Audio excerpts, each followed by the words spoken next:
Hello everyone, and welcome to another video. This time it's the second part of my series on how I'm redesigning my VTuber model, and we're going to be talking about the illustration process. I created the model I'm using here back in the summer of 2022, and it's frankly fairly bad in more than a few ways. So now, after having learned a lot more in the past few years, I'll be making myself a new model with a new design, something that more accurately reflects what my art looks like nowadays. So along with making it, I'll be sharing my process with you all, to hopefully help some of you understand how making a VTuber model works, or help you take your first steps into making your own model. While I haven't made all that many models at this point, I am very experienced in drawing animation-ready illustrations. I'll go more in depth soon, but the processes for both of these are very similar, with VTuber model making just having a few extra things you need to pay attention to during the drawing process. In the last video, I talked about character design and how to conceptualize your VTuber model. This time, I'm assuming the character design is completely ready, so we're going to get right into drawing the illustration. So, let's start off with how 2D VTuber models work, to understand what we need to do differently here than we would if we were making a normal illustration. Live2D is the animation program used for 2D VTuber models. The best way to explain how animation works in Live2D is by comparing it to those paper dolls you can play with. You move them around and try out different cloths. For example, you can take one piece of clothing away and see what's behind it. That's how Live2D works too. Pretty much, every part of the illustration that needs to move will be on a separate layer, and you'll need to draw it in its entirety, since parts that might be hidden at one moment could need to show up again later. There are two main workflows you can choose when it comes to making the model illustration. One choice is to draw everything as you would under normal circumstances. Just follow your usual workflow and make the full image. Then, after you're done, you go back, separate everything part by part, and draw over all the areas that were left empty. Many people choose this method since it allows them to work as they normally would while making the main illustration without having to worry about separating things during the drawing process. The other workflow, which is the one I use, is to have everything separated from the beginning. So, you decide beforehand how many parts you want and what they'll be, and you start drawing them separately. So there's no need to go back and cut things or redraw stuff.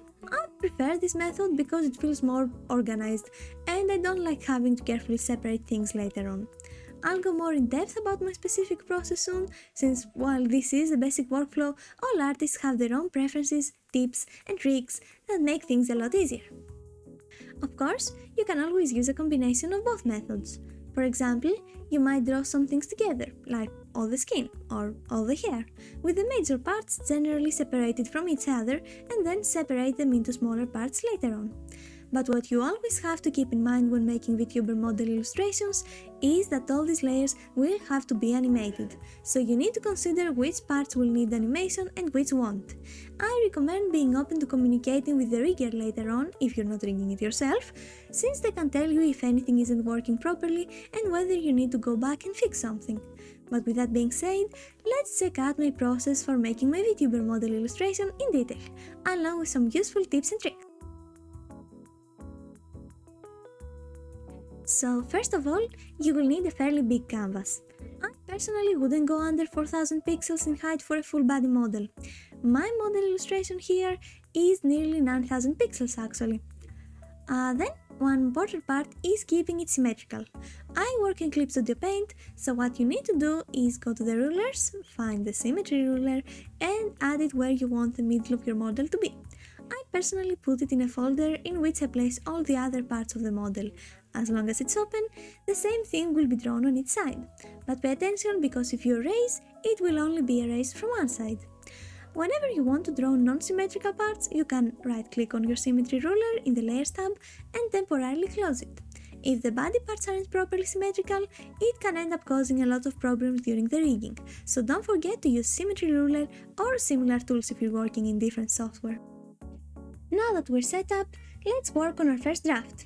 You can use a 3D model or something similar for the base pose, and then start drawing all of the character's characteristics like you normally would. For models, just like for fully rendered illustrations, I usually make two drafts, one very rough and one cleaner, and I don't add colors in either of them. But in this case, I used my character design as a base since it was already how I wanted it to be anyway. For this part, you can do what you usually do in your illustration process. Then, before I move on to the line art, I prefer to make a plan on what folders I'll need and how I'll separate things. I'm thinking about these types of things before I start drawing, so here's a short example of how I might go about separating something. And of course, more layers might be needed later and I can add them, but through this, I'll at least have an organized base to work with. I make sure to pay attention to my character design reference and all of its different parts as I'm doing this.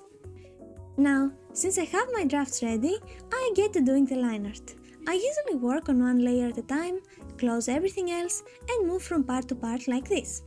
After that comes the base colors, with a similar process, and then the shading. Now the shading can be quite complicated. You need to make sure that things will look natural when animated. So if you have a gradient shadow in one part that looks completely smooth when static, it could end up looking weird when moved a bit. Something you can do in such cases is to have the shading in a separate layer, which can be clicked to the other layers so that it only appears on top of them. But generally, a more painterly style with a ton of hues will be harder to rig fluidly compared to a shaded model. I like to keep my files at a high resolution to make sure it can be zoomed in a lot, without losing quality. And I tend to open multiple different layers for shading and highlights when working. So my final model ended up with an extreme amount of over 1500 layers. The quality and amount of layers did make my PC go slower and the file would take quite a while to save and open. So if you're low on RAM or space, you should consider keeping the resolution a bit lower or trying to keep the numbers of layers down. Now for some specific tricks, sometimes like when the face turns around, you might want the line art of a part to partially disappear. To do this, you need to have an underfill layer. So you have the inside of the face on one layer and the line art on a layer that's a bit bigger than your original face layer, so it sticks out and around. This way, you can move the line art behind the face whenever it's needed and create the desired effect. If you'd like to have the eyes rigged to be nice and jiggly and bouncy, you should probably separate the irises into multiple parts so that they can have different physics added to them in Live 2D. Things like the eyes will have a lot of different layers that you'll have to separate and name. I suggest, if both of your eyes are meant to look the same, to just draw one of them, and after it's completely finished and separated, you can duplicate it and rename all the left parts into right parts to make sure your life is a little bit easier. Always make sure to keep the neck extra long. Since it will be behind so many things, it's good to make sure it's longer, as the head will be moving around quite a bit. Also, make sure that the neck shadow is separated from the neck itself, and of course the same goes for hair shadows, clothing shadows, etc. And keep in mind that unlike in most drawing programs, in Live 2D, layers don't need to be near each other to be clipped together, so you have a bit more freedom with what you can and can't clip. As you might have seen, I'm making a nude base for my model. This can be useful in case you ever want to give your model multiple outfits. That means you can just take the same base and only have to add the clothes later on. If you're planning on having some specific effects or modes, it's good to try and find resources on how these things are made and separated in other models. Most importantly, I'd like to mention VBreezer, which is a much smoother way of tracking the face. If you wish to use it, then I definitely suggest checking out the official VBreezer tutorials and 100% downloading the PSD and paying attention to how they separate the mouth there, which is very important since it's an extremely complex procedure. In the very end, what I do is save my original Clip Studio Paint file as a Photoshop document so that Live 2D can read it, and I go around merging all of my different folders into the different parts of the model. I also happen to have quite a few things named the wrong way here. Here's an example of how you should be naming your layers to make the rigger's life a lot easier.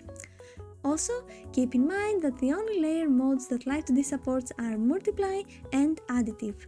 So if there are any shadows or highlights you want to use without merging them into other layers, make sure they work well in either one of those modes.